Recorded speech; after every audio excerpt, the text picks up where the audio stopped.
All right, everyone. Now it's time for FISA Fallout number 5. This is the real goes beyond a double doozy. I don't know exactly what term you'd use for it now. We'd have a quadruple doozy, a pentuple doozy, doozy to the third magnitude. It turns out there's a memo has been put forth. It's been submitted to the FBI by Grassley and Graham, actually. You know, think about it this way. Lindsey Graham's no fan of Trump. He was an ever Trumper. Now he's sort of the missing link between them and his inner circle. And so I guess he's the go-between. He's the messenger. He's like Hermes in the court of Trump. He and Grassley's like, who cares? Isn't he ancient as the sands of time? They submitted this in querying.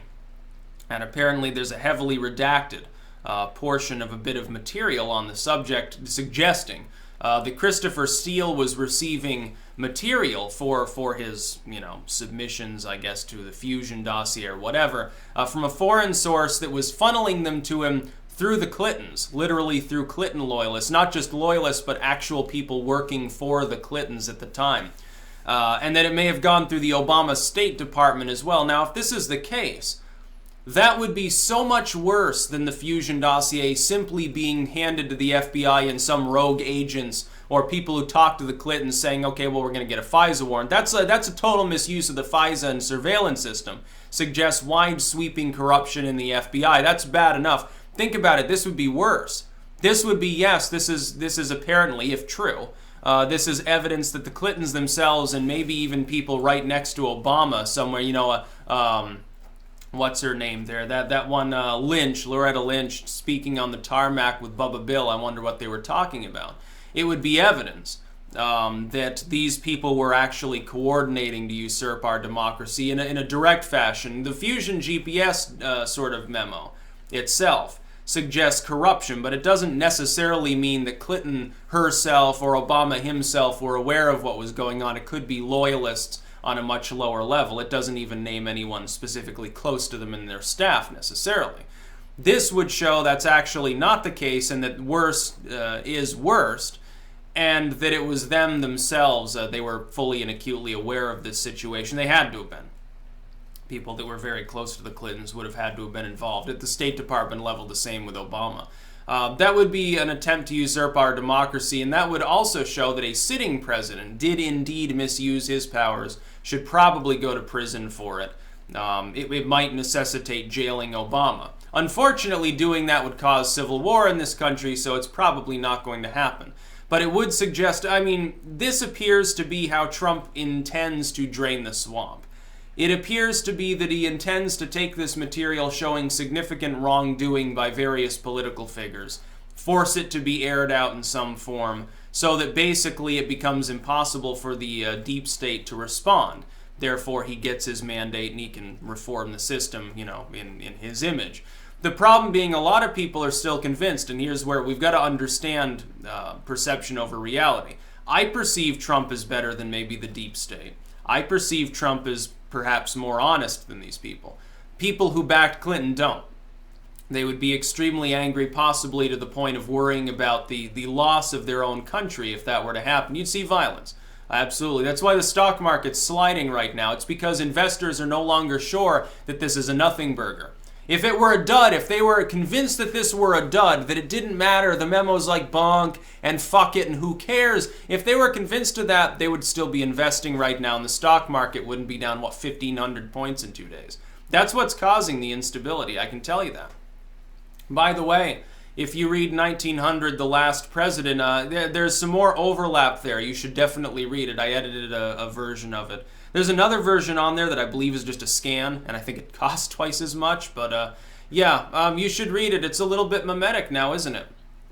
Sort of about a person, he comes to power, populism being involved in that. He's trying to bring togetherness. Sort of the same civic nationalist message we see from Trump. After a sort or nativism of some sort, attempting to reform things and then, basically failing in the venture when people realize that the deep state fucks the economy over in the process. Now, it's sort of similar, a little bit. But I would say the second memo, if this is indeed true, if this isn't just speculation, it's, yes, Christopher Steele got foreign intel and handed it through. You know, it had made its way to the FBI and the FISA court, but it also involved explicitly people working with the Clintons and the Obama State Department at the time. Wouldn't that be troublesome enough? You know, are they going to call that a nothing burger too? Is the lamestream media, if this gets confirmed, if the FBI has to say, yeah, this happened, you know, sorry about that, and Grassley and Lindsey Graham come out and say, well, there was a direct attempt to undermine our democracy. It did involve foreign individuals, but it didn't involve anyone in the GOP. It involved the Clinton campaign. What the fuck do you think is going to happen? The legacy media will say, oh, no, it didn't happen. We deny it. We refuse to conduct an investigative journalism into the matter. We're just going to attack it as not true because everyone knows it's Trump that's controlled by Russia. Don't you see the propaganda mounting up right now and how desperate some of these people are? That's the main reason that I still, despite the fact that I don't even agree with Trump on a lot of stuff, the main reason that I continue in my general and de facto support of him and his platform is that I look at those that are constantly haranguing him and saying how terrible he is, and I say, I don't know that Trump's corrupt, but I know that these other people are. I can see the propaganda. I can judge it for myself. I can see it every fucking day on TV, every friggin' day on the internet, everywhere. It's complete propaganda. And then I look at the respective pools of people who believe these two things. Every time I attempt to go and address, like some group on the left, Democratic, partisans, liberal, whatever moniker they're under, put out an article, and I say, well, I disagree with this for X, Y, and Z reasons.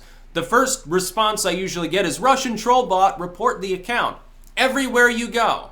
Now, that seems like propaganda too. Either that or it proves to me that these people are brainwashed. Completely brainwashed by propaganda. They actually believe it. That's probably worse. I would hope that they're just propagandists themselves.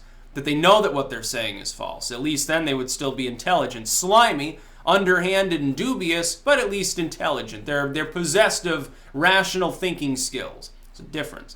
So FISA Fallout number 5, we see an increased wave of propaganda. We now have the economy beginning to show signs of strain, and the reason is because of these memos. That's why.